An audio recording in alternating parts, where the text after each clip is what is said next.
Hello everyone and welcome to another episode of Yellow Alert, where we take a look at the most recent dev posts and read them out so you don't have to.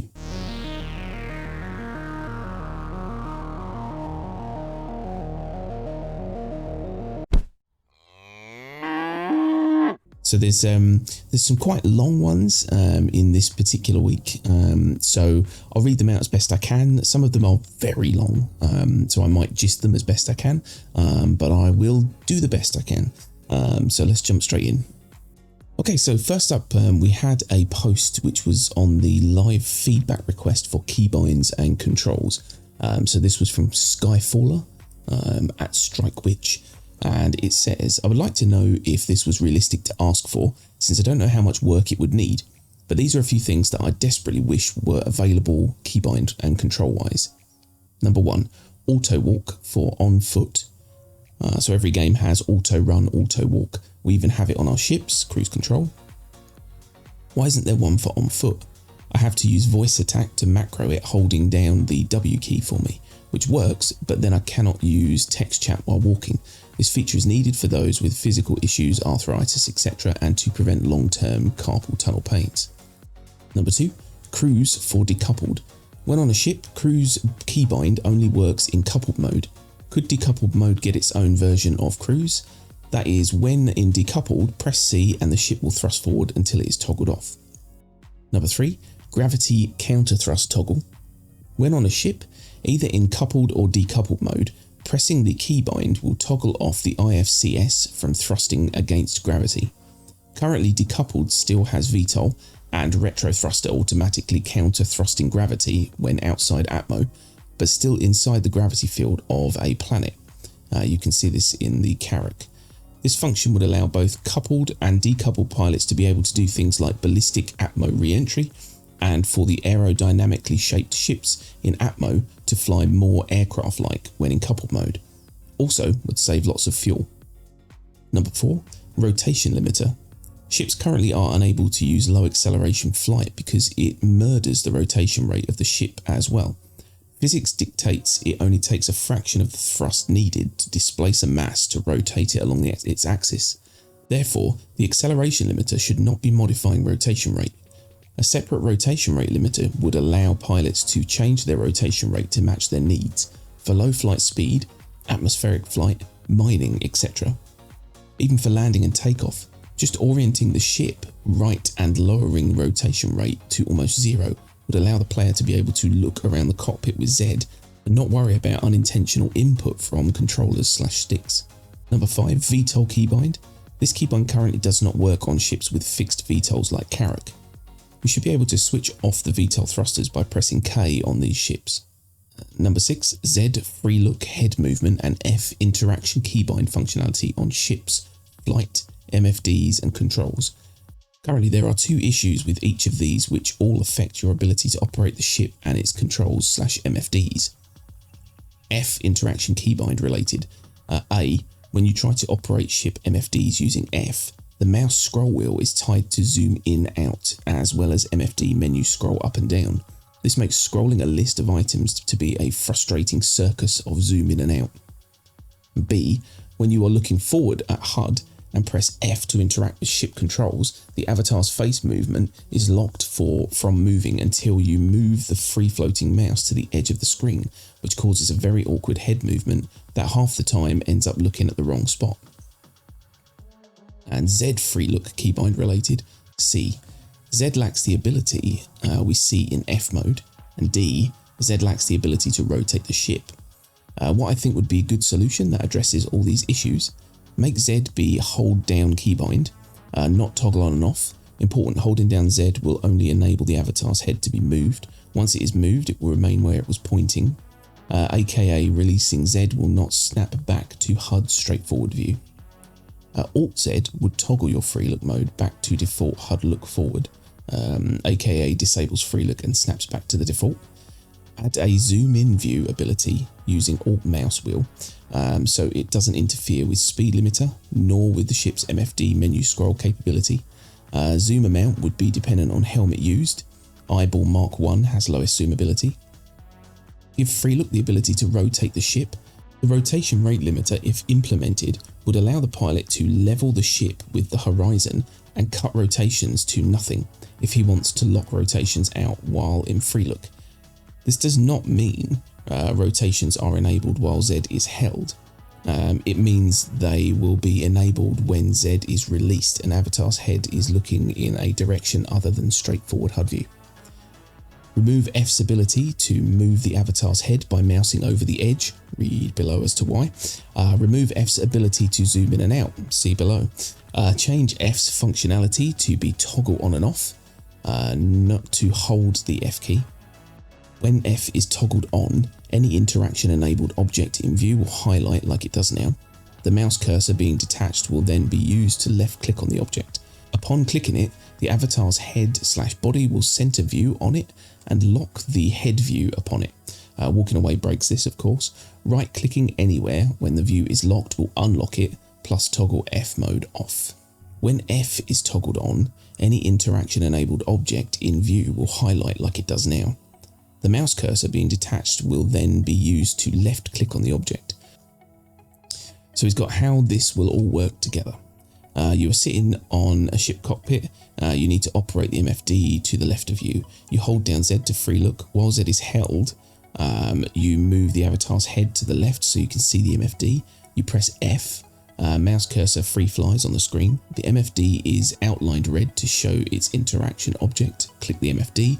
Upon clicking the MFD, the avatar's head centers on the MFD and locks to view. You can zoom in on the MFD via Alt mouse wheel. If you want a closer look, you operate the MFD to do what you need to do. When done, you right click once and F mode is disabled. Free floating mouse cursor vanishes. Headlock view is disabled. Your view remains where it is, as it is essentially back to free look mode. You hold down Z again to free look wherever you want. Need to look back to the HUD, press Alt Z. Need to operate another MFD or ship button/switch, Alt mouse wheel to zoom out as you move the head in its direction. So it says you are flying the ship and need to free look to get a better look and still be able to operate your ship. Easy, hold down Z and free look, move your head where you need that view perspective to be. Release Z. Now you can rotate and operate the ship just as if you were looking at the HUD. Very useful for landing and such. You are flying the ship and need to turn on Q drive. Or power down weapons, etc. Hate to use keybinds to do all that. Your ship has switches and buttons to do all this. Fantastic. Just Z free look to where the controls are, release Z, then press F, left click on them to center lock view on them, and then either use a free floating mouse cursor to click it or Alt scroll wheel to zoom in to be able to choose the right control. Done. Right click to unlock view, Alt Z to return to HUD view. It's a long thing to type and describe, but in actual operation it's all done under a second. The sequence is quick and easy to use. And number 7, we're almost there, people. Can an acceleration limiter please be added to vehicles? That would solve so many problems driving those things. So we had a response from Yogi Clap, and he says, number 1, FPS auto walk. That's not for our team, aka VT, but I'll poke the AXA team about it. Number 2, IFCS decoupled cruise. In its current form, it isn't possible, but we recently had a few related ideas for more advanced flight controls that would cover this, but it's too early to talk about that yet. Number 3, IFCS gravity compensation. Adding a toggle should be possible, but it really needs to account for all edge cases. Number 4, IFCS acceleration limiter, not rotation. The acceleration limiter is really acting on the max thrust output of the thruster, which is why it acts on rotation. We were thinking about having it act only on linear output, but we didn't have time to try it out yet. It's not that easy, as we'd need to re-implement how it works, but it is possible. Number 5, VTOL. I can't speak with authority on that, it's more a ship content issue. Number 6, interaction mode. These are all good ideas, and I agree that we have our issues with the interaction mode, and the interaction, especially in cockpits, is not really what we'd like it to be. We have a few ideas ourselves, which we want to try out, but improving IM requires a substantial investment of prototyping time, which we currently can't afford. Not saying it won't happen, but within VET, we can't really focus on it at the moment. As a side note, A somewhat easier way to use IM at this time is to use head tracking, as it does not allow camera movement based on mouse movement. You still have the zooming problem, but quickly glancing around, clicking MFDs is a lot easier this way. So if you have a head tracker, I encourage you to try it out. And number 7, acceleration limiter for ground vehicles. We'd love to add that, but the issue here is that the ground vehicles won't have a fully working UI for a while. And without UI, we're not keen on adding a feature that might completely stop your vehicle without the player knowing why it happens. We've been down that rabbit hole before of releasing features with insufficient UI, and it causes more issues than anything else. So once we've sorted out driver UI, we will definitely add an acceleration limiter for more gradual control. Until that happens though, the only way to properly control the acceleration is via an analog controller, e.g. a left-handed joystick, pedals or similar. Now I'd just like to point out that in the first version of the new flight model that we had a year ago or whenever it was, this was a thing. We had the same acceleration control in ground vehicles, or at least in, well no I think it was, yeah, but at least in like the Nox and things like that we have in ships, and then it disappeared. We kept it in the ships, but we got rid of it in the ground vehicles. Now I don't know if that was because people didn't understand how it worked, but I thought it worked perfectly well. So I don't know, strange. But there's a lot to unpack there. There's a lot to think about. I hope you could follow it all with me just rambling on. But I did ask if you wanted me to read everything out, and you said yes. So I'm reading everything out. Okay, so next up there was a post from Mordovek, and it says eye tracking with Tobii Eye Tracker 5 for remote turret. Good day. I would like to propose to implement the functionality of the Apache AH-64 Longbow IHADSS gunner's helmet in the game. The gunner using this helmet is able to direct a 30mm cannon to the target and conduct accurate fire on targets. Since you have implemented support for Tobii Eye Tracker 5, why not use its capabilities to control the targeting system of remote turrets? For a better understanding, you can see an excerpt from my review. So there's a video there on YouTube. At the moment with Tobii, you can control the gun in the Nova tank using the head tracking function, but this is only available in the tank view. When switching to a remote turret, it becomes impossible to control the head. I'd like you to add the ability to target remote turrets using head and eye tracking. I'm sure that this will give a great gaming experience to owners of these devices. So Yogi Clat has come back and said you can always slave your gimbals to your look direction. That does not work just on tanks, but on ships as well. The requirements for that is that your weapons are manual gimbal mode.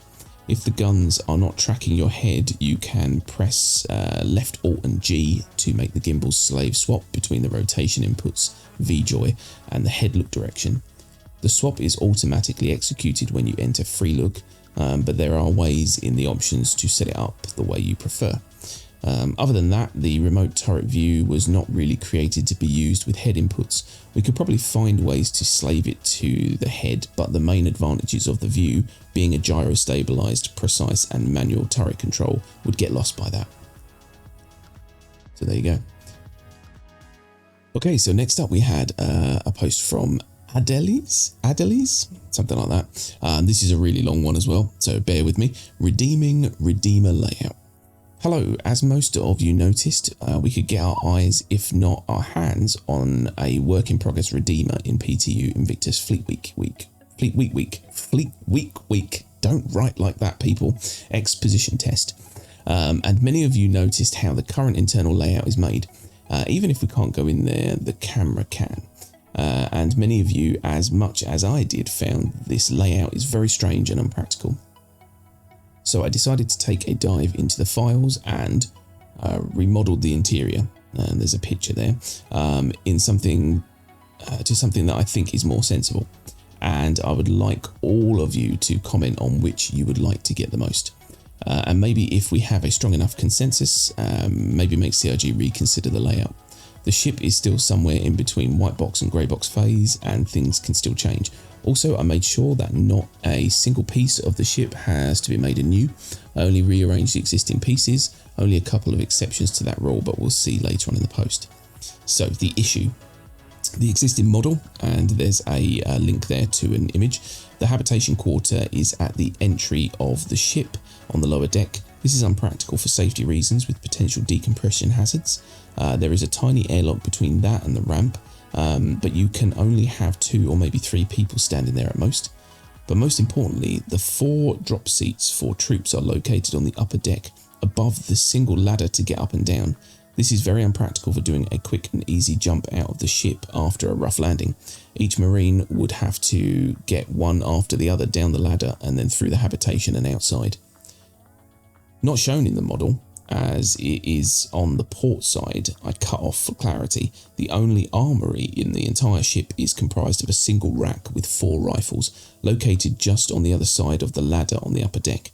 This is very low considering each Marine would ideally have 2, and the crew would also maybe appreciate having some for themselves in case they need to get outside also. Most small mercenary type parties would operate in that way. Proposing an alternative layout. As shown above, here is the layout I propose, and he's got a picture there, and he's annotated it, and he's done, you know, orthogonal perspectives and all sorts of kind of stuff.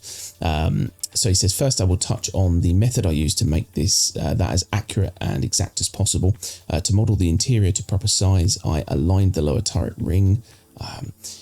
So you're going to need to go through these images because I, for some reason, can't get on and download this image. Every time I try and open up one of these images, it goes pear-shaped. So excuse me, I would normally flash them up on the screen for you to give you an idea, but you will have to kind of follow along with this one. So I recommend following along with his alternative layout, but I will jump to the text below. So he says, note, I am showing only a cutout of the starboard side. Everything I moved also moved its facing side as one unit. The 2 port beds are still with the 2 starboard beds, etc. Which gives us this. Habitation is at the tail end of the ship and is a dead end. No more traversing through the living areas with potential hazards. The old component room at the tail is now merged with the entire central part of the upper deck. Most of the components are now located in the same area with both turret access as well. The drop seats are now located on the lower bridge, ready for a proper troop drop and no fumbling through a ladder and a crew quarters. It also provided some additional space where I put a hoplite rifle rack for demonstration. I think it would be a good addition for the troops to get a good choice of weapons, and coupled with an armour rack on the other side for the crew to suit up. But it could be made as a small cargo area instead, etc. So he's got the caveat. So as I said at the beginning, there is only one part of the ship that would require doing some new art, and that is relocating the turret just so slightly forward for it to go down. Otherwise, it is just above the upper door in the original configuration. In every picture I showed, I actually did move it already, and you probably didn't even notice it. The escape pod hatch would have to be remodeled on the upper body. This for now is just a panel with some stickers as far as I know, so nothing too much luckily. The pods can eject up without trouble otherwise. The other part I touched on already is that it is quite tight in the tail. Nothing clips out, but I think we would need just a bit of breathing room between the hull and the kitchen. But that isn't a whole lot, and I believe it can be done without it being noticed as well. So yeah, basically he wants to remodel this to make it just a little bit more ergonomic and kind of make sense. We have had this before in other ships, you know, where sometimes it seems a bit illogical the way they're laid out, and it also makes them difficult to get around in quickly. You know, if you've got a problem or a fire or something's going on and you're, you know, having whole crews having to like one by one go up a ladder or something, it's a bit of a nightmare. So we did actually have a response here from JCrew, and it says, thanks for all the notifications, PMs, Reddit posts and Twitter DMs to bring this thread to my attention. It was even circulated around internally amongst the team, so I can definitely confirm we've had a look at this. First up, I want to say it's always nice to see how much effort and time people outside of the team put into these threads, and we certainly never intentionally ignore them. Even if you don't get a personal response, they'll always have been circulated around internally, either by the team themselves or the community team poking us on them and discussed. Now onto the meat and potatoes of swapping the floors around. It's an interesting one, and you can see from the attached image of our early concept exploration, we even considered something similar ourselves. As you can see, we had the beds upstairs and the components downstairs to give the proposed layout. It's worth considering here, this was an early exploration, late 2019 from concept in advance of production, and as such lots of things changed since, which we include. The crew size at that point was 5 players, and has now been reduced to 4. This means the pilot can have control of chin turret, or let another player control it from a remote station, after feedback from yourselves to try to get it closer to the original requirements. Adding some non-crew seats to allow additional players to bunk transport if need be, and not be subject to actor status forces, or for the crew to sit in outside of stations. Adjustments to the size and quantity of some components, generally going from medium to large, to power the large and numerous weapons, which could be spec'd as energy based rather than ballistic. Adding 2 SCU of cargo capacity to provide onboard cargo storage for missions or for storing spares, etc. Making sure every crew member has space for weapons and personal storage, as seen on all the recently released vehicles. And making all this fit inside the exterior, which resulted in widening and lengthening the ship. So let's explain why we went with the layout you saw in the halls, which I'll reiterate is not finished art, over the attached or the proposed here, and that comes down to a few decisions. As mentioned in various SCL ISCs, the Redeemer is no longer aimed as a dropship. It is not designed to carry troops and drop them into combat. The Valkyrie and Vanguard Hoppler now fulfill these roles. Therefore, having easy entrance-exit from the non-crew seats is not a consideration, nor an intentional artificial downside to nerf the ship. We wanted easy and quick crew access to ship components and subcomponents for repair during combat. We still want to have modular rooms in the ship and others, but this is not planned for release timeframe, and the lower room will be the one that is modular, which due to its layout and accessibility from the outside provides us with more options to fundamentally change the role of the ship via this system and keep the top deck intact and separated. But John, a lot of what you say can be achieved with the proposed layout, I hear you say. Obviously it's hard to say one way or the other, as I don't have the files shown here to compare against the actual in-game assets, nor were 2 images shown of the before-after ship side by side with the same perspective alignment or reference points shown. But from looking over them and quickly replicating in-engine with the actual assets, then making my best interpretation, there are 3 significant issues here, and all of these contributed to our internal reasons to not go this way from the start. The size of the component bays have not been considered, along with the damage work under the skin.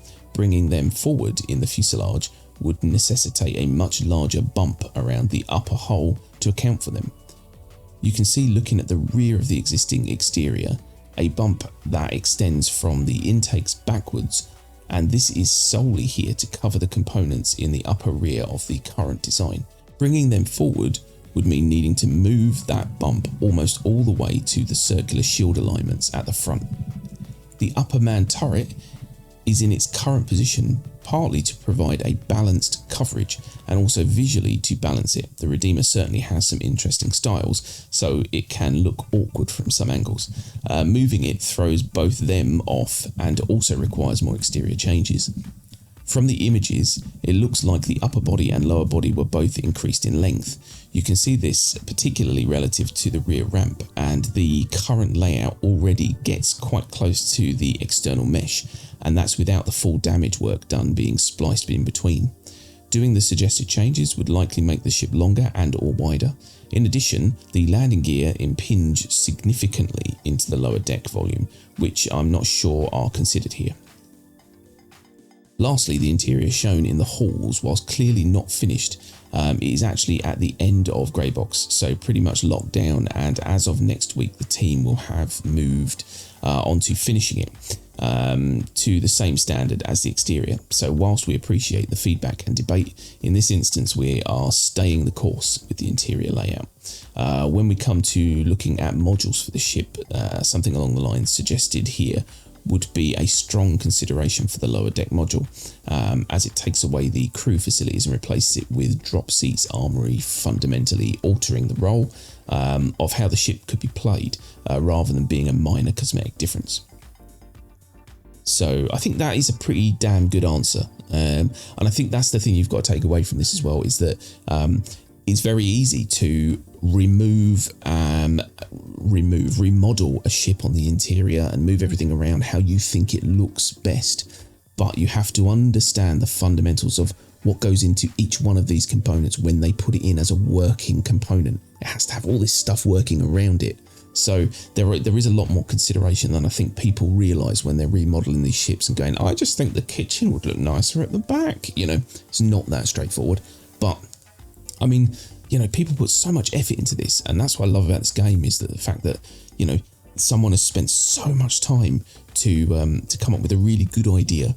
And I think that's what makes the devs of this game so awesome, is the fact that they've got the time to listen and come back with a response that explains why they haven't done it. So yeah, well done, Mr. Crew.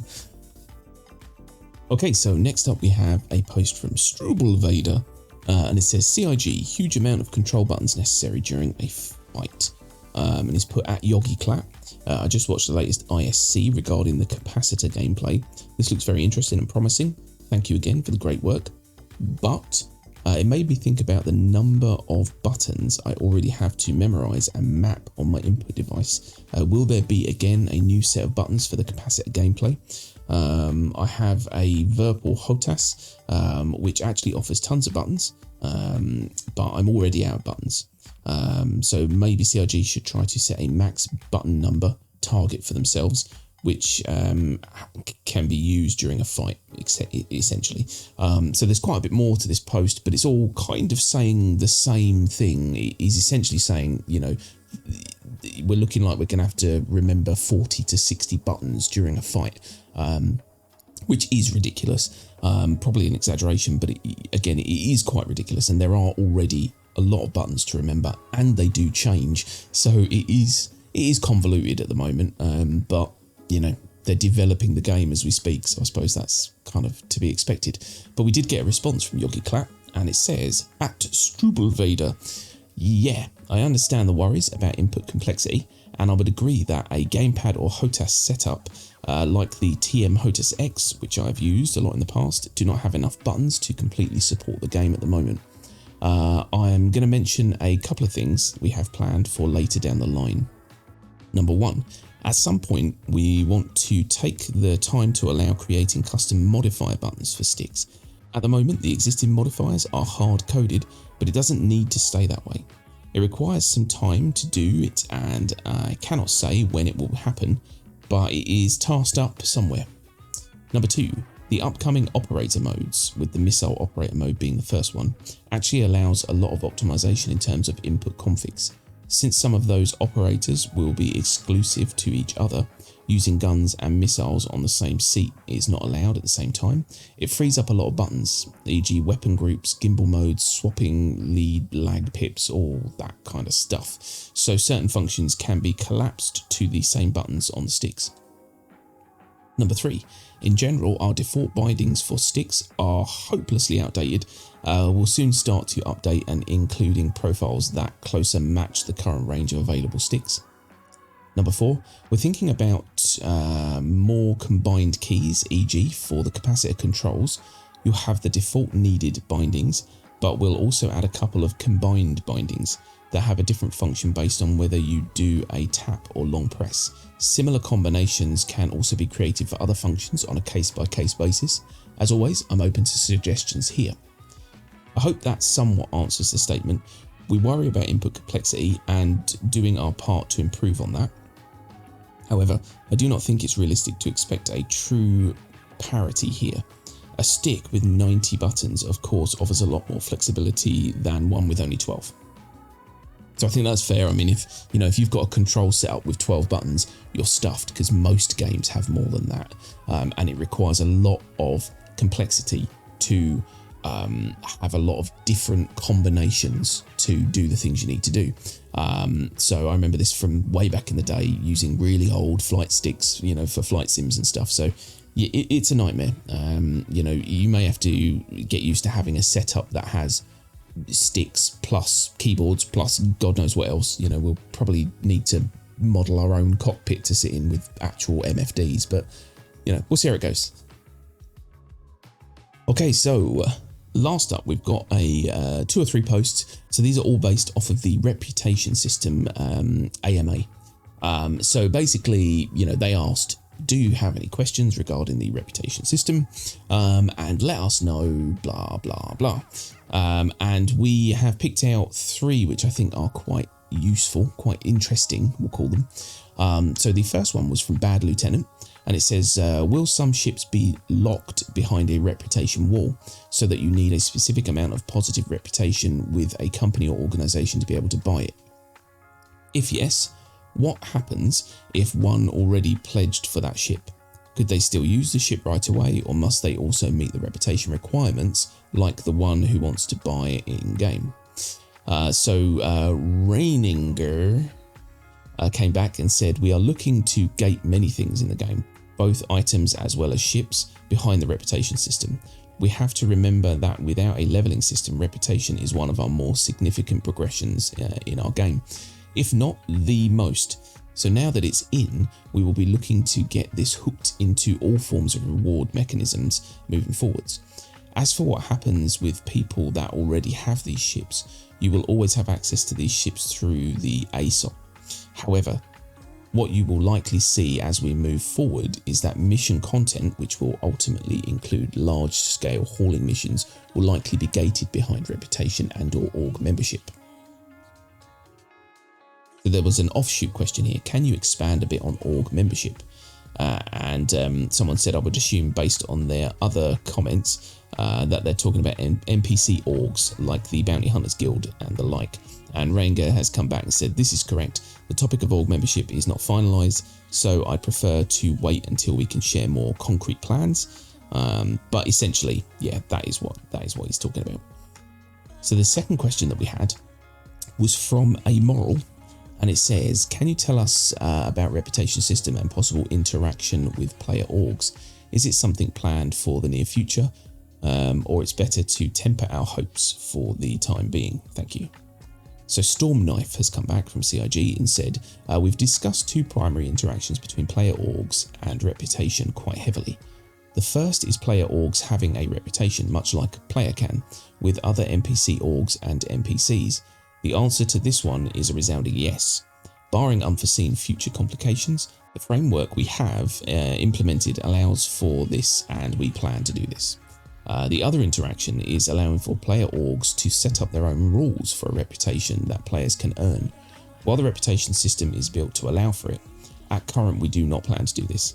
It was heavily debated, and I can't rule anything out forever, but the current feeling was that the cons outweighed the pros.